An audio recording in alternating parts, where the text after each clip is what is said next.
Welcome to Dog Dish. This is Deborah, and I'm here with Kevin Kleinman. Hi, Kevin. Hi, Deborah. How are you? I'm good.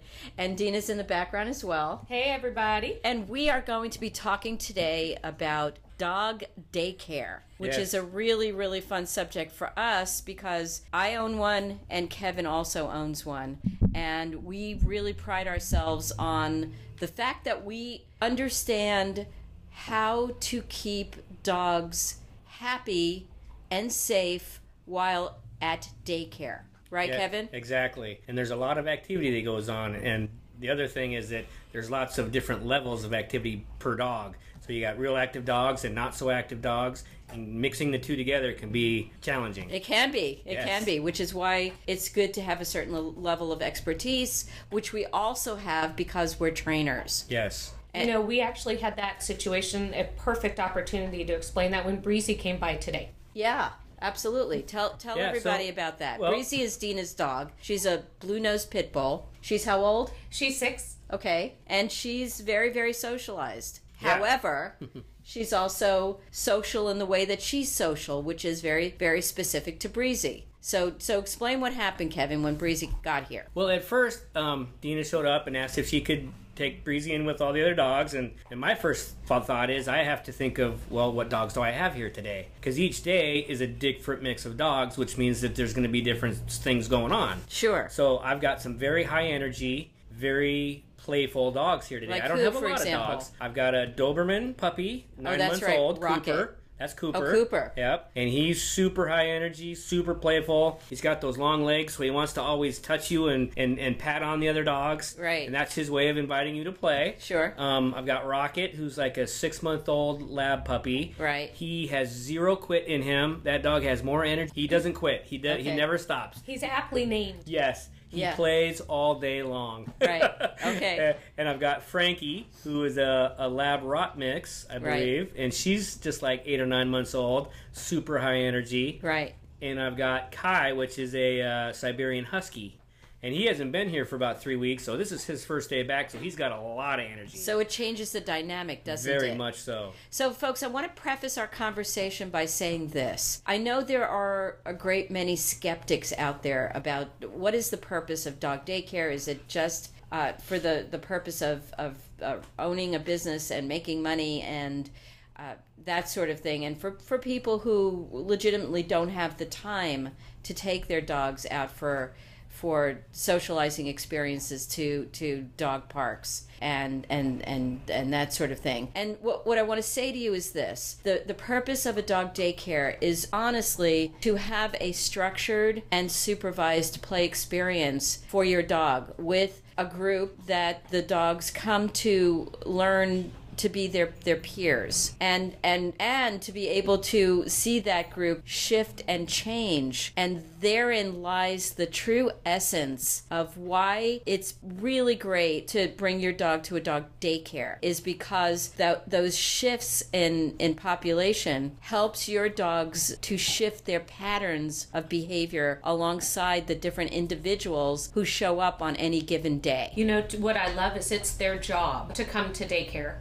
And because it takes so much of their brain, we don't think about that. But the simple aspect of what Deborah says of switching up who's here that day is a mental challenge of great proportion. That is so true, Dina. You really nailed it. You really did. And so, Kevin, tell us about the things that you consider when you get approached by a new client with a new dog that you don't know, who might be one that you'll want to have in your population of dogs. You want to bring them into the pack. Yeah. Well, first thing that I always try to find out is what kind of activity level this dog has. Is he really playful? Is he somewhat playful? Is he high energy? And that's a really important thing for a dog. And another great aspect of doggy daycare is because these high energy dogs that we have, they need to play, they need to run every day, not just once in a while, but every day. Right. And you're right. Who really has time to run and exercise your dog every day anymore? That's right. It's difficult. No, we have very busy lives. Yeah, so to bring your dog here and allow them to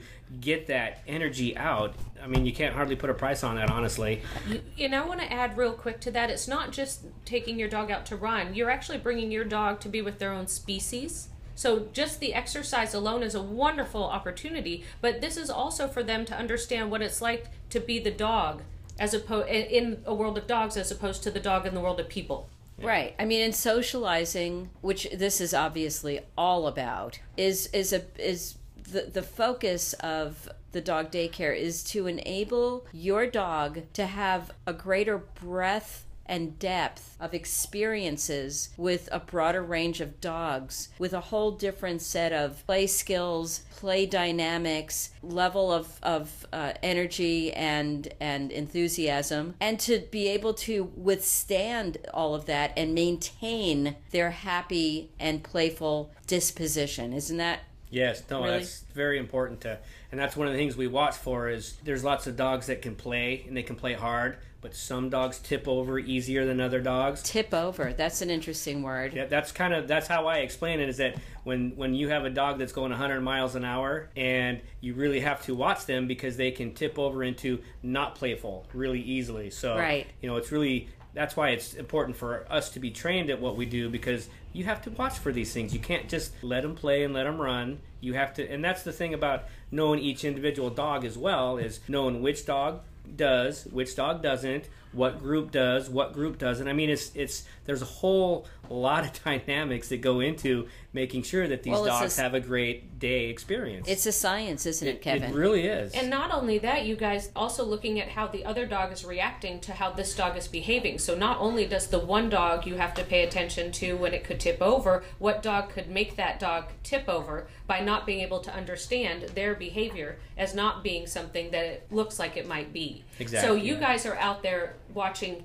every single situation happening, all this behavior constantly with an incredible interaction. And Dina, that's the key to a supervised play experience. That's why dog parks are not my favorite thing, to be honest with you. I've been to dog parks and I've seen such dangerous things happen. And I know that Dina's a big fan of them. Maybe I know too much and I see things that other people don't see when I'm there. But the point is, at a dog park, there is no one person who is given the responsibility to watch over everyone's dogs. Each person who's there is responsible, hopefully, for their own dog, right? Right. Okay. But I will say the one caveat to that is the bigger the park, the better the situation. Well, the smaller the park, the harder the situation. Well, and that's for sure. Right? So the parks I go to are huge, and there's so much room for everybody to greet comfortably and move on if they want to. That's right. And I think that's a big part of what you're saying, because a lot of parks are kind of small, and there's nobody like a daycare to be there to supervise them. Well, who has the depth of knowledge and understanding. And let me preface some of this, folks, by saying that Kevin is one of our Good Citizen Dog franchisees. He owns and operates with his wife, Victoria, their own business in a different part of the area. In Fife, right? And we're in Tacoma, so we're Washington. Yeah.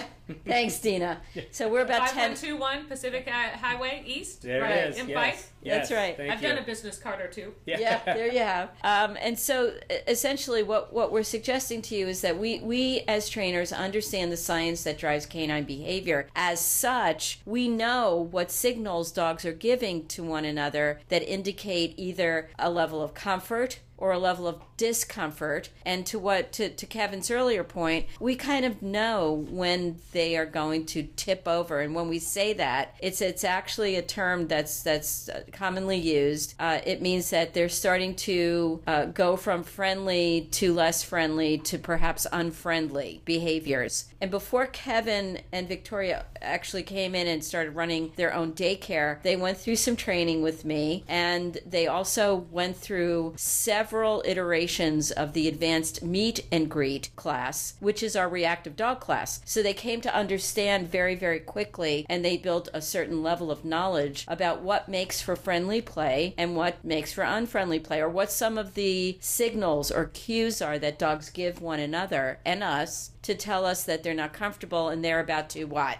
tip over. Over. It's important, and I guess what I'm meaning to say here is that there are lots of daycares, and many of you folks are not in this area, so you can't benefit from our daycares. Those of you who are can, but for those of you outside of the area, I want you to be very, very careful and extremely particular about choosing the right daycare. So Kevin, tell folks what's important in a daycare. I think the cleanliness is really important. Why would that impact dogs' play? Dog safety and health is really our first and foremost concern with what we do here. Bingo. It's really their health that we're looking for when we want to keep it clean. Okay. So we we sanitize things. We clean when they go to the bathroom, we clean it up immediately. You can talk about feces. Feces. Yeah. Because that's so important, because that's how so many diseases get spread. Sure. Is through the dog's feces, and whether they step in it or they go to sniff it or whatever. And it's really God important. forbid we have to talk about the fact that there are some dogs that eat it. Yep, it's disgusting, and it's absolutely not something most people want to hear about. So the important thing with a good dog daycare, the second someone is eliminating, you're there collecting it and tossing it in a place where they can't get to it. It's also an indoor-outdoor facility, so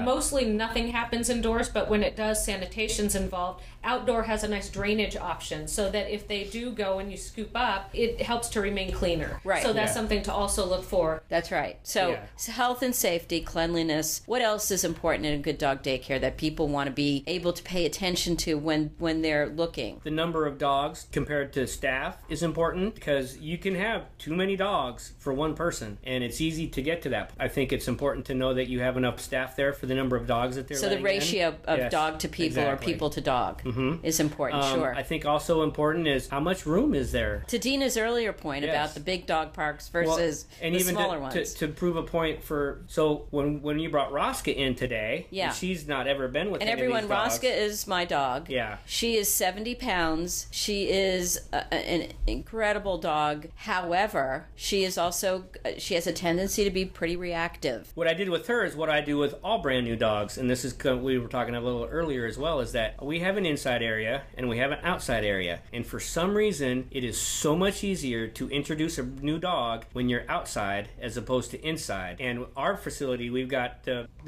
feature where we can coordinate the dogs in two separate kennels, so we can bring the new dog in and then bring the dogs that were already here. So you don't mean kennels necessarily. You mean you just have gated off areas. Yeah. That you can separate dogs for periods of time, so that you can... Just for a few minutes even. So that you can actually have control over who's interacting with whom. Yeah, and I want to, I always try to bring what I consider, the dogs that are less reactive and that are friendlier, to bring them out first, and then the dogs that like to play a little rougher, which is fine. You just have to make sure that they're doing it with other dogs that like the way they play. And when Breezy came in, we did the same thing inside. You held back the bigger dogs that wanted to just pound on her, so she could get more assimilated with everybody else, so the pack could loosen up. And then when the bigger dogs come to sniff in, they have more room. It makes it a lot easier. I found that with bringing Breezy in here to daycare. And then once she said hi, we just took her out. She was done. Yep. Yeah. And that's so very important when you introduce a new dog to a pack like this, that you make it okay for the new dog. It's not so much about the other dogs that have been here. It's make it okay for the new dog, because even the dogs that come here, when they come here, there's 8 dogs that want to come say hi all at once. Right. And that can be overwhelming for a new dog. So we want to make that initial hello as easy and smooth and as as non-reactive as possible. So folks, we have so much to talk about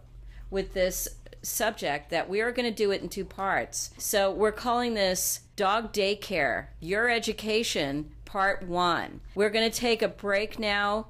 We're going to come back with Part 2. So folks, if you're listening by some chance to this and you're enjoying it, please share it with everyone that you know and help them be the best dog parent that they can be. Thanks for joining us on Dog Dish. And real quick, folks, that will be another podcast. So part 2, you'll download as a separate podcast. Thanks a lot. Thanks, Kevin. Thanks for having me here today. You bet.